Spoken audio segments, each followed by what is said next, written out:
Pada kesempatan yang bersejarah ini, dengan memohon ridho Allah Subhanahu wa Ta'ala, dengan meminta izin dan dukungan dari Bapak Ibu anggota Dewan yang terhormat, para sesepuh dan para tokoh bangsa, terutama dari seluruh rakyat Indonesia.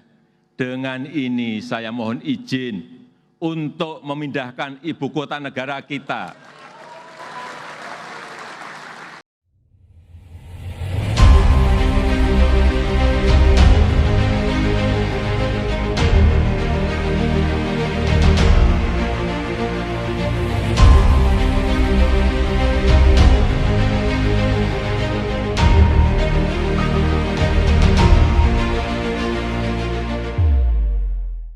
Ya, selamat datang di podcast kami, yaitu Konstruksi Sipil. Pada kesempatan kali ini, kami akan membahas tentang topik pembangunan Ibu Kota Nusantara. Dengan saya, bernama Rayhan Septianordana, dengan ketiga rekan kami, yaitu ada Andrian, Faris, dan Rizky.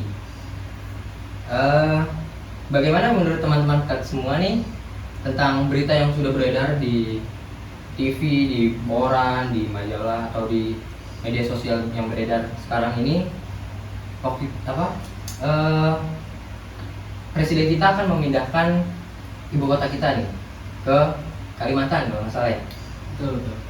Gimana menurut pandangan rekan-rekan nih mengenai pemindahan ibu kota ke yang pulaunya yang masih belum, ibaratnya baru lah? Gimana menurut pandangan teman-teman? Menurut saya sih, kan ini berita Pak Jokowi kan dari sebelum pandemi nih. Betul. Menurut saya mah, kalau ini proyek dibangun sebelum pandemi, sebenarnya strategis. Tapi kalau dibangun sekarang lagi baru diumumin pemenang tender nih, gimana ya? Apalagi negara kita lagi sulit lah ekonominya. Menurut saya sih kurang strategis sih. Dari kenaikan bahan pokok, kenaikan bahan minyak bumi, pembangunan IKN ini kalau dibangun sekarang tuh kurang strategis lah. Gimana kalau menurut kalian? Kalau menurut saya sih, pembangunan IKN ini sangat menjanjikan lah istilahnya. Jadi kalau jangan di Jawa terus gitu, kita harus pemerataan wilayah di seluruh Indonesia. Nah kan di Kalimantan kan juga menjadi pulau yang menjanjikan ya, dengan keanekaragaman hayatinya yang bagus. Lagian juga proyek ini tuh tidak dengan jangka pendek. Tentu kita membangun IKN ini berkelanjutan untuk tahun sampai 2045 ya katanya. Iya, dengan jangka yang benar-benar tidak singkat gitu kan. Apalagi ini kan pembangunannya pembangunan ibu kota gitu kan. Pasti kan kita juga harus totalitas dengan pembangunan ini harusnya. Karena juga besar, makanya Iya. butuh waktu yang lama. Kalau menurut rekan Rizky gimana? Menurut saya bagus sih untuk ibu kota ini dipindahkan ke Kalimantan. Terlebih lagi polusi di udara di Jakarta kita tahu lah, banyak bus, banyak motor yang bolak-balik itu dari kota Tangerang ke Jakarta, dari Jakarta ke Tangerang itu bolak-balik kan banyak banget tuh polusi udara juga.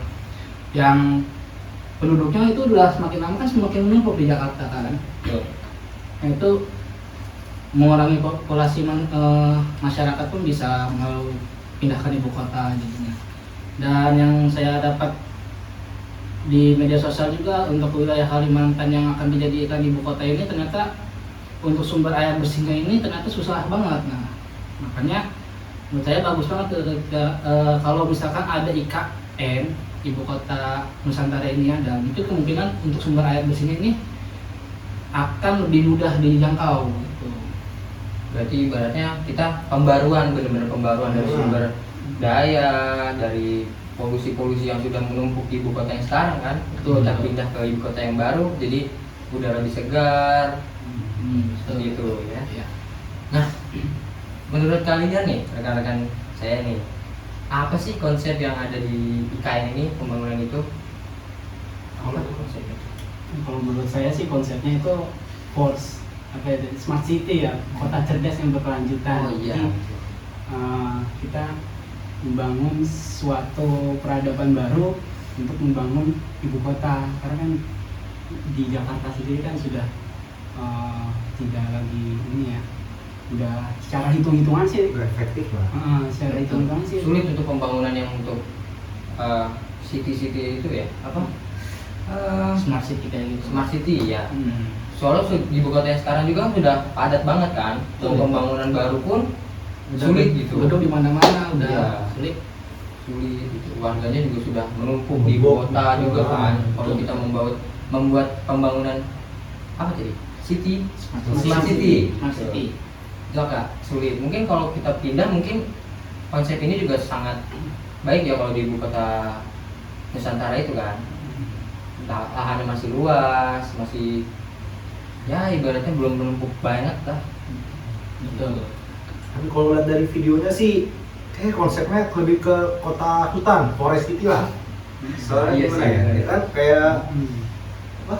Yang di video pohonnya di mana-mana, otomatis oksigennya apa? Peningkatan oksigen di ibu kota tuh lebih tinggi dibanding ibu kota sekarang yang Betul. udah numpuk, banyak transportasi umum, transportasi pribadi yang sudah menumpuk. Menurut saya sih bagus ini konsepnya agak ke forest city. Dari menurut ahli juga di Jakarta itu tata kotanya terburuk di dunia ya katanya ya.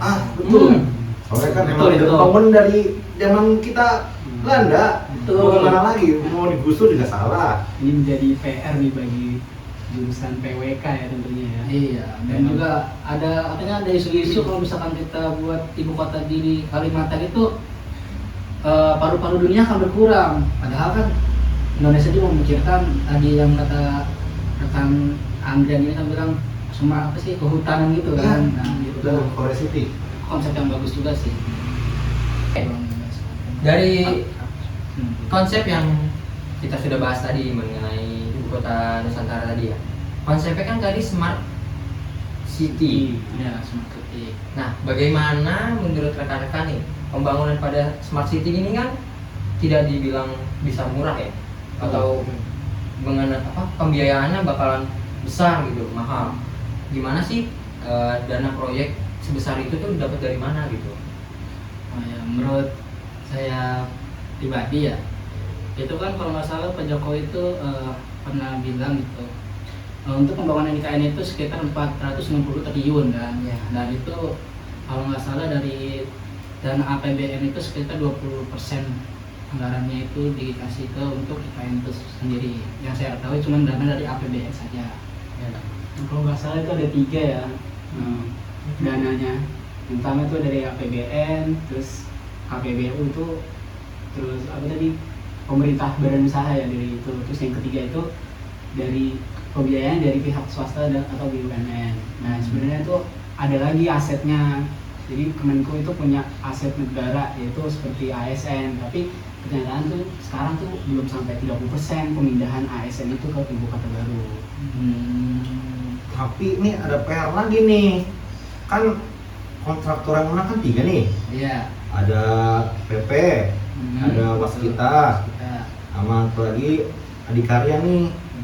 Kalau dari sisi ekonomi, menurut saya sih kalau lihat berita, lihat statistik yang bagus itu ekonominya atau bagus keuangannya itu cuma si Adikarya doang nih. Iya. Nah, PR nih dua ini nih, si Waskita Betul. sama PP.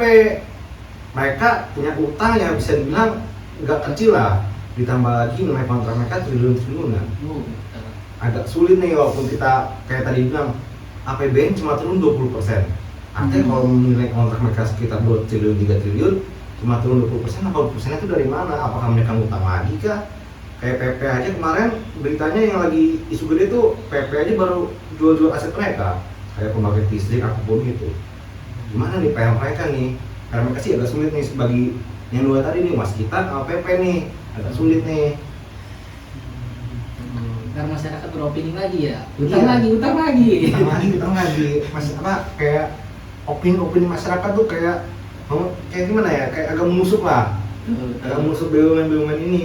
Apakah nanti proyeknya jalannya lancar, keuangannya lancar, ataupun jadi nanti jadi apa kayak mangkrak gitu proyeknya. Agak sulit sebenarnya sih. Menurut saya emang proyek-proyek ini diambil oleh kontraktor yang keuangannya sulit atau keuangan tidak bagus, agak apa gimana ya, kurang bagus lah, nggak strategis lah. Harusnya yang kontraktor yang mengambil proyek ini tuh memang harus yang siap, benar-benar siap kan. Betul, Ya, betul. apalagi ini kan Siap. proyek besar di negara kita kan, pemindahan gitu, tapi kontraktornya malah pembiayaan di mereka sendiri aja masih minim lah gitu. Iya sih, emang PR banget tuh bagi dua tuh, nanti mau gimana pun proyek ini harus tetap jalan dan dua kontraktor ini tuh harus bisa lah menyelesaikan, bisa dari segi pinjaman lah, segi alokasi dana dari swasta atau perlu itu lah. Emang dua kontraktor ini harus berusaha lah. Kita juga udah bahas dengan pembicaraan dana dari mana proyek tersebut, kita udah bahas tadi. Terus proyek-proyek yang akan dibangun tuh apa aja sih, terus kontraktor mana aja yang mendapat proyekan ibu kota Nusantara ini. Nah, saya tuh ingin bertanya ya, kontraktor yang dapat pembangunan proyekan di ibu kota Nusantara ini tuh memakai kontrak apa sih di IKN ini? Nah bagus nih pertanyaan nih. Kalau yang kita pelajari nih dari materi sebelumnya yang saya bilang, kayak kebanyakan buat kontrak-kontrak gede gini nih, biasanya kebanyakan itu gabungan fixed price sama lamsam. Iya kan? Ya, Kayak buat satuan pekerjaan yang nggak pasti, kita pasti pakai fixed price. Tapi kalau misalnya yang pasti kita pakai lamsam. Menurut saya sih pasti dari kontraktor utama nih, pasti mereka udah memikirkan lah gimana sih jenis kontrak mereka dari hubungan kontraktornya ke pemerintah atau kontraktornya ke instansi negara lah. Masa mereka udah memikirkan dengan secara matang. Karena nggak mungkin ya menggunakan fixed price ya, karena lamsam itu lebih tersesuai kondisi Nah, yang ada. Ya apalagi Kondisikan. kayak sistem namanya kondisi lingkungan Kalimantan kok kan bisa dibilang jelek nih. Bisa Betul, jelek. Lagi nanti bisa berubah-ubah. Jadi kayak harus ada gabungan kontrak-kontrak ini nih dari lamsam sama fixed price nih. Yang utama sih, bisa sih gitu. Saya juga setuju sih. berarti kontrak yang dipakai kontraktor ini dengan kontrak lamsam dan Fixed fixed price. price. Gabungan gitu ya. Gabungan, campuran. Gabungan. Pasti Oh, gitu. kontrak campuran. Nah, dari situ kita bertanya-tanya nih ya pasti ya. Apa sih tahapan yang dibangun terlebih dahulu pada proyek pembangunan ibu kota Nusantara ini? Apa sih yang dibangun duluan gitu di sana? Kita mindahin semuanya langsung ambruk atau gimana gitu? Menurut rekan-rekan gimana? Apa pembangunan yang pertama yang dibangun di ibu kota Nusantara kita? Menurut saya mungkin jalan dulu kali ya. Kalau misalkan jalan belum dibangun itu kan kita nggak tahu jalannya lebarnya berapa, bangunan lebarnya berapa. Kalau misalkan udah ada jalannya, udah pasti ada buat sekat-sekat buat bangun gedung itu sendiri. Menurut saya jalan dulu sih. Jalan dengan infrastruktur berarti ya, infrastrukturnya dulu ya. Infrastruktur ya. Jalan Jalan dulu. jadi kan kita mau membuat ASN itu pindah ke Jakarta, dari Jakarta ke IKN itu kan, makanya dibuat kantor-kantor dari lembaga negara, masjid negara, istana negara, seperti itu. Tapi jalan pun itu nggak benar-benar 100% langsung jadi, tapi kayak 40% atau 60% itu kayak gitu. Nggak langsung 100% langsung jadi, soalnya kan nanti rusak lagi. Makanya 60% untuk ya mungkin agregat-agregat yang subtel, subkos, sub-A, sub-B gitu lah. Iya sih, tapi harusnya bangunan hunian itu harus diutamakan. Karena nggak mungkin kan kita aparat negara yang bertugas di sana tidak memiliki hunian. Jadi otomatis yang saya habis dari infrastruktur yang tujuan utama pasti hunian dulu nih. Soalnya nggak mungkin mereka kerja nggak ada hunian. Jadi hunian menurut saya utama juga nih. Oke, berarti yang pertama itu pasti infrastrukturnya dulu kan. Ya. Jadi jalannya untuk akses ke sana gimana. Kalau kita juga ngebangun kan pasti truk-truk kita datang juga kan pasti infrastruktur juga harus udah jelas gitu kan. Nah, Terus kedua itu pasti hunian ya, hunian untuk para menteri-menteri yang ada Ya. untuk betul. kita yang kerja di nanti kerja di ibu kota yang baru ini, yang Nusantara ini kan. Betul, betul. Nah kalau untuk perkantorannya, berarti setelah hunian baru kita buat perkantorannya atau gimana? Menurut kalian? Menurut saya bisa Apa sih langsung.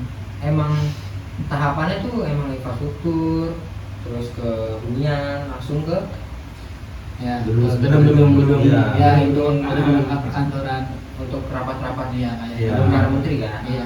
Baru kayak monumen-monumen itu Nah, itu iya. kan Nah, itu Monumen termasuk terakhir sih. terakhir sih termasuk harusnya. juga kan, Iya. termasuk di Harusnya. ibu kota yang lama kita pindahkan ke yang baru, kita kan pasti harus mempunyai monumen-monumen yang apa ya namanya ya, yang menunjukkan itu ibu kota kita gitu. Mm-mm. Ada Monas, yang katanya isunya Monas mau dipindah juga. Naik pakai helikopter berarti. Seperti saya bilang tadi ya kan, karena kita kan mau mindahin ASN-nya dulu, maka kita kan perlu membuat daya tampung buat ASN-nya itu loh. Betul, betul. Oke. Lalu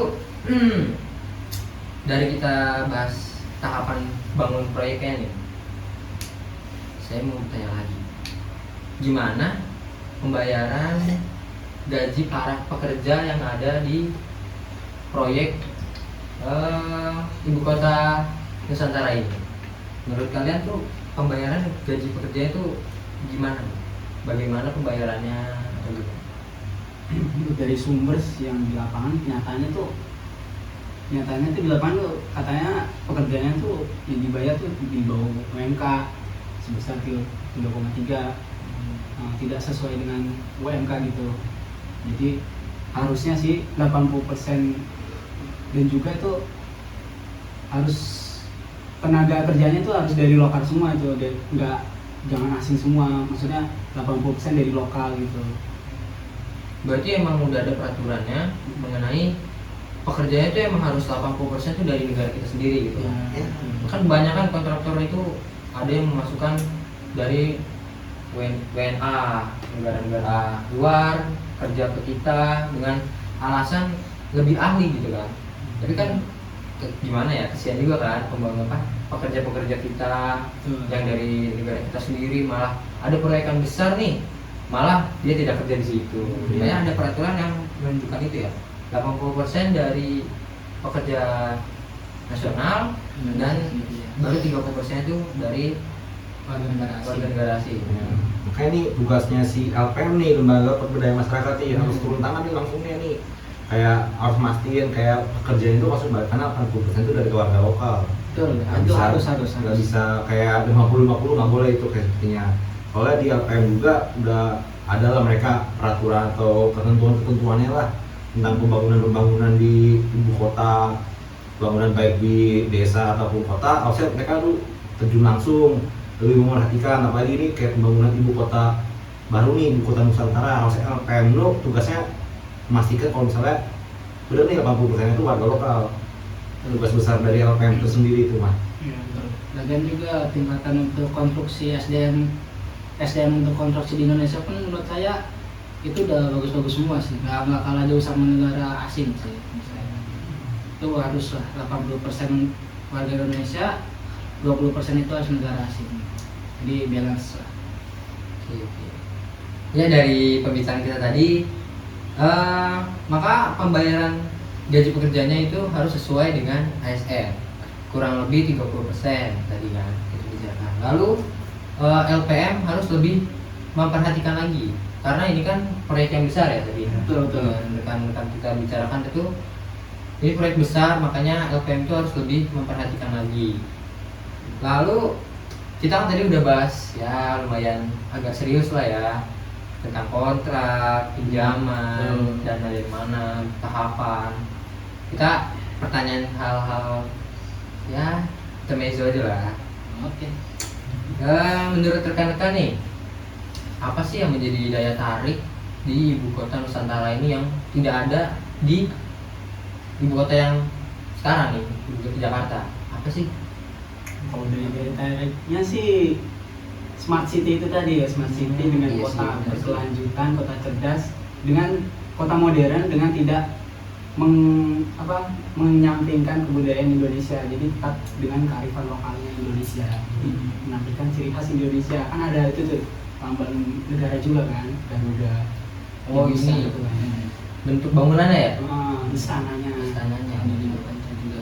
Lagi juga kan di ibu kota Nusantara nanti kan juga apa ya, peraturan menurut berita itu tidak boleh memakai Mobil. kendaraan yang dengan Bahan bakar gas, fosil bumi. nah bahan bakar minyak bumi kan, Iya, itu iya. juga kan pasti pembaruan banget kan, itu juga menarik tuh. Iya sih. Jatuh. Bener sih. Iya ya. Itu Makanya, ada. makanya kan itu beda banget tuh dari yang kita pakai kendaraan bensin, minyak bumi. Di sana kita makainya mobil Mobil listrik, listrik, yang listrik. tidak Nah, bersuara, itu tidak betul. berpolusi lagi. Ya, jadi konsepnya lebih ke lebih ke ramah lingkungan ya. Lingkungan, Apalagi kalau kita lihat daerah-daerah sekitar kita, pemakaian motor listrik udah marak di jalanan. Otomatis nanti di ibu kota baru daya tariknya itu adalah kita 0% emisi. Jadi kita benar-benar pure langsung ramah lingkungan. Betul. Itu daya tariknya tuh menurut saya bagus buat buat kesehatan dunia, kesehatan bumi yang kalau kita bisa lihat sekarang kayak isu-isu tentang pemanasan global ataupun itu sedang tinggi nih. Di konsep-konsep IKN ini menurut saya bagus untuk mengurangi pemanasan global, sedang keren sekali. Ya, ya betul. Tapi ada juga nih yang menarik juga. Ternyata yang saya dengar dari sosial media, di berita-berita, ternyata itu ada namanya jalan tol yang di bawah laut. Oh, Itu. saya pernah baca juga tuh di berita tuh. Ya itu menurut saya menarik banget itu. Kalau di ibu kota yang sebelumnya atau Jakarta kan jalan bawah laut nggak ada dong. Ini ada nih. Ini menarik banget menurut saya. Saya pengen sekali kalau udah jadi saya pengen coba lah lewatin situ. Yang ini kan juga pembaruan ya. Betul. Jalan tol dalam laut tuh gimana? Iya. Keren. Oke, langsung kita pertanyaan agak serius juga sih, tapi agak serius banget lah. Gimana sih ini sekarang kan kita udah 2022 ya? 2022. Nanti akan bentar lagi pemilu kan, pergantian presiden kan. Iya betul. Nah gimana nih presiden kita ganti, nasib IKN proyek besar kita ini gimana? Apakah akan turun ke presiden berikutnya atau gimana, atau enggak, atau berhenti aja gitu? Menurut rekan-rekan gimana? Kalau menurut saya ini nasib IKN akan berkelanjutan karena kayak tadi kita bahas di nilai kontrak itu udah ada jangka waktunya. Jadi mau dimanapun pergantian kepala negara itu tidak akan mengganggu dari IKN ini nih, karena harusnya mereka tuh udah nilai kontraknya, udah ada undang-undangnya sendiri. Kayak gitu sih, maksudnya masih bagus, masih lancar ini nasib IKN. Dan Pak Jokowi itu udah bilang itu tuh udah ada UU-nya sampai walaupun Pak Jokowi udah turun itu udah UU-nya, dan 93% dari parlemen DPR sudah menyetujuinya gitu. Berarti emang udah tercantum pada undang-undang juga ya? Iya. Jadi nggak yang lepas aja gitu kan? Iya. Takutnya kan Enggak. isu-isunya ya bukan isu sih, takut ke apa ya, terbengkalai lah proyek besar ini kan, gara-gara presidennya ganti, nanti perbedaan apalah dari presiden yang baru nanti gitu kan. Boleh menyinggung dikit nggak?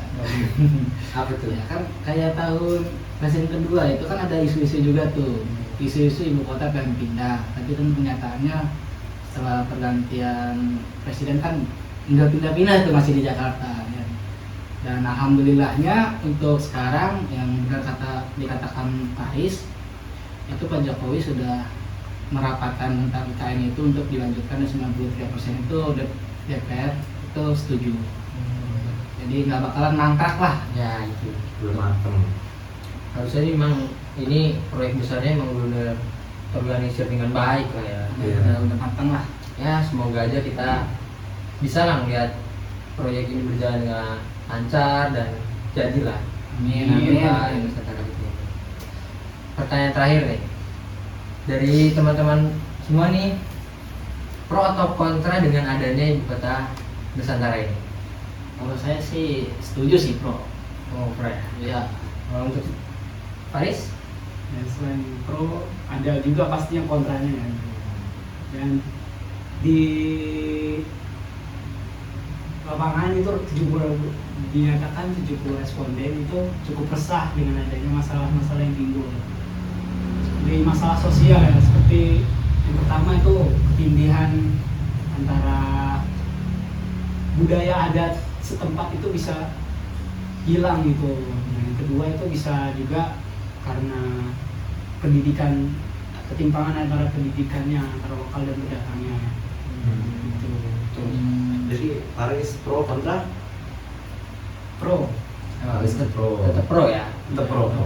karena menjanjikan. Karena emang ya lebih banyak positifnya lah, ya kan sih. Kalau untuk permasalahan-permasalahan itu sih sebenarnya masih bisa nanti misalkan seiringnya jalan waktu kan akan ya mengikuti juga kan. Ya, selain pro pasti ada pro ada kontra. Iya juga. Kita harus ada mencari solusi itu. Iya. Betul. Kita sebagai masyarakat harus cermat dan kritis. Kalau dari saya sih lebih ke kontra ya, karena menurut saya kayak proyek ini tuh belum matang 100% dalam segi ekonominya. Jadi untuk kemungkinan proyek ini bakal terjeda tuh menurut saya agak besar. Jadi menurut saya mending kita matangin dulu aja, keuangannya gimana, baru jalan aja nih. Jadi kalau menurut saya buat sekarang, kalau dilihat dari sisi ekonomi kita, negara kita, saya lebih ke kontranya. Untuk sekarang ya. Ya, untuk sekarang saya ke kontranya. Ya terlepas dari pro dan kontra rekan-rekan kami ini, ya setidaknya ini konsep yang sangat bagus untuk ibu kota Nusantara lah ya, Ya, ibu kota kita baru gitu. Ini sebenarnya konsep yang sangat bagus ya, di luar dari pro kontra masyarakat juga kan pasti ada. Pasti ada sih. Ya sekian mungkin ya dari pembicaraan kita tentang topik kali ini. Ya. Ya. Terima kasih untuk penonton yang sudah mengikuti podcast kami. Kurang lebihnya mohon maaf. Selamat dadah. Selamat apa? Sampai jumpa. Terima Sampai kasih. jumpa. Dadah.